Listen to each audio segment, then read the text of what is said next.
Hello viewers, welcome to my channel. ഇന്ന് നമുക്ക് ജോൺസിയുടെ കല്യാണത്തിന് പോയാലോ? ജോൺസി എൻ്റെ ഏറ്റവും നല്ല ഒരു സുഹൃത്താണ്. വർക്ക് പ്ലേസിൽ നിന്ന് നമുക്കങ്ങനെ കുറേയധികം നല്ല നല്ല ഫ്രണ്ട്ഷിപ്പുകളൊക്കെ കിട്ടുമല്ലോ. അങ്ങനെ ജോലി സ്ഥലത്തു നിന്ന് കിട്ടിയ എൻ്റെ ഒരു ബെസ്റ്റ് ഫ്രണ്ടാണ് ജോൺസി. അവളുടെ എൻഗേജ്മെൻറ്റിന് എനിക്ക് വരാൻ പറ്റിയില്ല, അപ്പോൾ കല്യാണത്തിനാണ് വന്നത്. കല്യാണം രാജകുമാരി വെച്ചായിരുന്നു. അങ്ങനെ രാവിലെ ആൾ തന്നെ ഗിഫ്റ്റ് ചെയ്തൊരു സാരിയായിരുന്നു. അങ്ങനെ രാവിലെ സാരി കൊടുത്ത് റെഡിയായി നമ്മൾ പൊക്കോണ്ടിരിക്കുകയാണ്. അത്യാവശ്യം നല്ല മഞ്ഞുണ്ടായിരുന്നു, മഞ്ഞും തണുപ്പും ഉണ്ടായിരുന്നു. അറിയാലോ, നമ്മുടെ ഇവിടുന്ന് മലമുകളിലേക്കൊക്കെ നോക്കുമ്പോഴത്തേക്കിന് അത്യാവശ്യം നല്ല മഞ്ഞ് മൂടി കിടക്കുന്നൊരു ഇതൊക്കെ കാണുന്ന മഞ്ഞാണ് കേട്ടോ. വീഡിയോയിൽ എടുക്കുമ്പോൾ നമുക്ക് അത്ര ക്ലിയർ ആയിട്ടുള്ള മഞ്ഞൊന്നും കിട്ടത്തില്ലല്ലോ. അങ്ങനെ അത്യാവശ്യം ഒരു 2-2.5 മണിക്കൂർ നേരത്തെ ട്രാവലിംഗ് ഉണ്ടായിരുന്നു. റോഡൊക്കെ അത്യാവശ്യം വളവും തിരിവും ഉള്ളത് കൊണ്ട് നമുക്ക് ഒരുപാട് സ്പീഡിലൊന്നും പോകാൻ പറ്റത്തില്ലല്ലോ. നമ്മൾ ഏകദേശം ഒരു 11:30 ആയപ്പോഴത്തേന് കല്യാണത്തിന് എത്തിയേ. പള്ളി വെച്ചിട്ടായിരുന്നു, യാക്കോബ് പള്ളിയെ വെച്ചിട്ടായിരുന്നു കല്യാണം. അറിയാലോ, അപ്പോഴും നമുക്ക് കുറേ നേരത്തെ കുർബാനയും പ്രാർത്ഥനയൊക്കെ ഉണ്ടായിരിക്കുമല്ലോ. അങ്ങനെ ചെന്നു. പള്ളിയൊക്കെ കാണാൻ നല്ല രസമുണ്ടായിരുന്നു. നല്ലൊരു പോസിറ്റീവ് ആംബിയൻസ് ഉള്ളൊരു പള്ളിയായിരുന്നു. ചുറ്റും മേലത്തോട്ടമൊക്കെ ഉണ്ടായിരുന്നു. പിന്നെ ഒരുപാട് മരങ്ങളൊക്കെ ഉണ്ടായിരുന്നു പള്ളിയിൽ. അങ്ങനെ പള്ളിയിൽ ചെന്നു. കുറേ നേരം നമ്മൾ കുറച്ച് ഫോട്ടോസൊക്കെ എടുത്തു. അതിനുശേഷം നമ്മൾ ലൈമൊക്കെ കുടിച്ച് ഇവിടെയാണ് റിസപ്ഷൻ വെക്കുന്നത്. തൊട്ടപ്പുറത്താണ് പള്ളി. റിസപ്ഷൻ്റെ ഏരിയ ആണ്. അവരുടെ പേരൊക്കെ നല്ല സിമിലർ ആയതുകൊണ്ട് ജെ ജോൺസി ജാക്സൺ ഇങ്ങനെ ഒരുമിച്ചൊക്കെ വെക്കാൻ പറ്റി. നല്ല രസമുണ്ടായിരുന്നു ഡെക്കറേഷനും കാര്യങ്ങളൊക്കെ കാണാൻ വേണ്ടിയിട്ട്.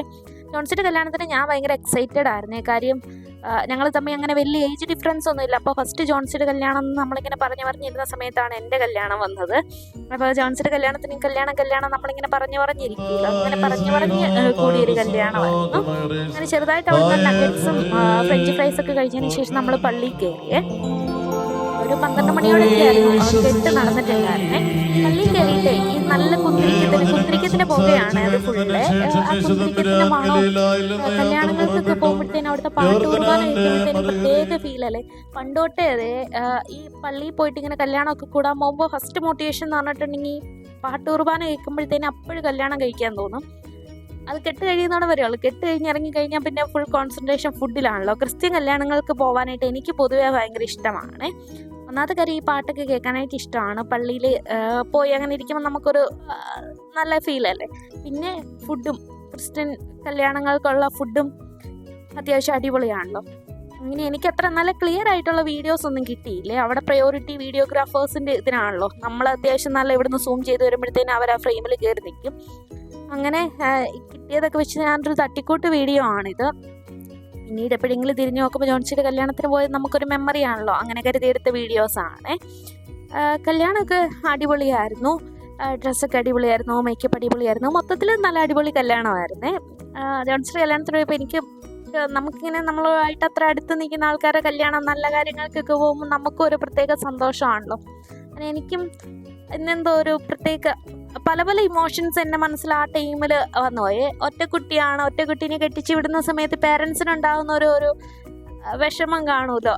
ഈ കല്യാണം എന്നൊക്കെ പറഞ്ഞാൽ പല ഇമോഷൻസ് നിറഞ്ഞൊരു മിനിറ്റാണല്ലോ. അതായത് കല്യാണം കഴിഞ്ഞ് നമ്മളൊരു പുതിയ ജീവിതത്തിലേക്ക് പോകുന്ന പേരൻസിൻ്റെ സൈഡിൽ നോക്കുമ്പോൾ അവർക്ക് വേറൊരു ഇമോഷനാണ്. അങ്ങനെ മൊത്തത്തിൽ നല്ല രസമായിരുന്നു. അങ്ങനെ കെട്ടൊക്കെ കഴിഞ്ഞു. പിന്നെ അവരുടെ ഫോട്ടോഷൂട്ടും കാര്യങ്ങളൊക്കെയാണ്.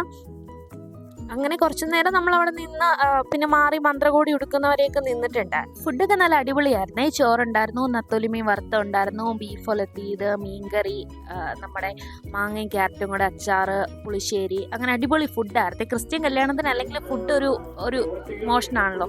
അങ്ങനെ കല്യാണമൊക്കെ കഴിഞ്ഞ് വീട്ടിൽ വന്ന് വൈകുന്നേരത്തെ ചോറൂണൊക്കെ കഴിഞ്ഞിട്ട് ഞാൻ തിരിച്ചു പോകുന്നത്. അപ്പോൾ അത്രേ ഉള്ളൂ നമ്മുടെ ഈ ഒരു കുട്ടി വീഡിയോ. ഇഷ്ടപ്പെട്ടെങ്കിൽ ലൈക്ക് ചെയ്യുക, ഷെയർ ചെയ്യുക, സബ്സ്ക്രൈബ് ചെയ്യുക. താങ്ക്